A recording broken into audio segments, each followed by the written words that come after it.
యాకోబుని సంతోషపెట్టిన 4 విషయాలు ఇక్కడ మీరు గమనించవచ్చు.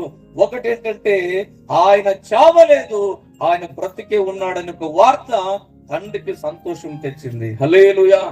ఇదే మన ప్రభువుని యేసుక్రీస్తుని మనము అప్లై చేస్తే, యేసు ప్రభు కూడా తండ్రికి దేవునికి చాలా ప్రియమైన కుమారుడు, చాలా ఇష్టగలిగిన దేవుని కుమారుడుగా ఈ భూమి పైన బ్రతికాడు యేసు ప్రభు.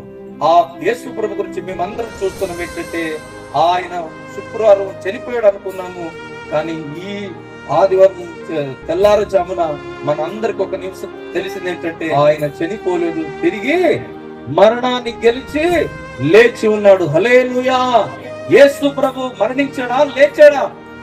ఆయన జీవము కలిగి ఉన్నాడు. పిల్లరా, సంతోషించగలిగిన ఒక సంతోషమైన విషయం ఏంటంటే యేసు ప్రభుని మరణము బంధింపలేదు. మరణపు ముళ్ళును విరిచి మరణం నుండి గెలిచి ఆయన ఇప్పుడు సజీవుడయ్యాడు. నీవు నేను ఆరాధించే దేవుడు సమాధిలో లేని దేవుడు, ఆయన జీవం కలిగిన దేవుడు. నీవు నేను దాన్ని బట్టి ఏం చేయాలి తెలుసా? సంతోషించాలి. హల్లెలూయా. రెండవదిగా తండ్రికి సంతోషపెట్టిన విషయం ఏంటంటే ఆయన కుమారుడు ఐగుప్త దేశానికి అధిపతిగా ఉన్నాడు, ఒక మంత్రిగా ఉన్నాడు అనే విషయము ఆయనకు సంతోషాన్ని తీసుకొచ్చింది. ఆయన యేసుక్రీస్తు మనం అప్లై చేస్తే, యేసుక్రీస్తు మరణించి తిరిగి లేచిన తర్వాత ఆయన సర్వలోకపు అధికారమును ఆయన తీసుకున్నాడు. హల్లెలూయా. ప్రధాన యాజకుడు ఈ సమస్తానికి ఆయన ఏమైనాడంటే ఒక నాయకుడుగా, యజమానుడుగా, తర్వాత ఏంటంటే ఒక అధికారిగా దేవుడు ఆయనను ఉంచాడు. హల్లెలూయా. అందుకే తండ్రిని సంతోషపెట్టిన రెండవ విషయం ఏంటంటే ఐగుప్త దేశంలో తన కుమారుడు మామూలుగా లేడు, ఆయన ఎలాగున్నాడంటే అధిపతిగా, ఒక రాజుగా ఉన్నాడని ఆ విషయం ఆయనకు సంతోషపెట్టింది. మూడవదిగా తన కుమారుడే అధిపతిగా ఉన్నాడంటే, లేదంటే మంత్రిగా ఉన్నాడంటే ఇక మీదట నాకు ఈ కరువు కాలంలో ఏ చింత నాకు ఉండదు.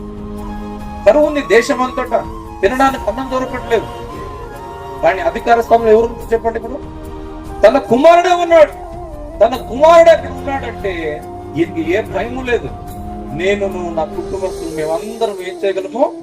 మనము కరువు కాలంలో కూడా మనము సంతోషంగా ఏం చేయగలము? బ్రతకగలము. హల్లెలూయా. మన వారు ఎవరైనా ఎమ్మెల్యే అయితే మనకు చాలా సంతోషం, పని అన్ని అయిపోతాయని. మన వారు ఏదైనా స్థానంలో ఉంటే ఆ దగ్గరికి మనం వెళితే మనం అనుకుంటాము మన వారు ఉన్నారని సంతోషం.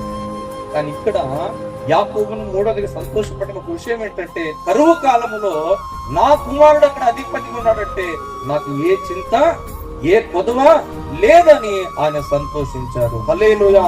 నాలుగోది, నేను వెళ్ళి అతనిని చూచెదను. ఇప్పుడు నేను వెళ్ళి ఏం చేస్తాను? నా కుమారుడిని నా కళ్ళారా నేను చూస్తానని సంతోషంగా ఆయన ఉన్నాడు. నీవు నేను నమ్మిన ప్రభువుని యేసుక్రీస్తు లోకంలో అందరిలాగంటే కాదు. లోకంలో ఒక విషయాన్ని బలంగా పోరాటం చేసి గెలిచిన వారు చాలా మంది ఉండొచ్చు, కానీ అందరితో ప్రభు సమానుడిగా ఇచ్చుకోకండి. ఉత్థానుడు అనే పేరు భూమి పైన ఎవరి కొరకు పుట్టలేదు, కేవలము యేసుక్రీస్తు వారి నిమిత్తమే పుట్టిన పదము పునరుత్థానము. హల్లెలూయా.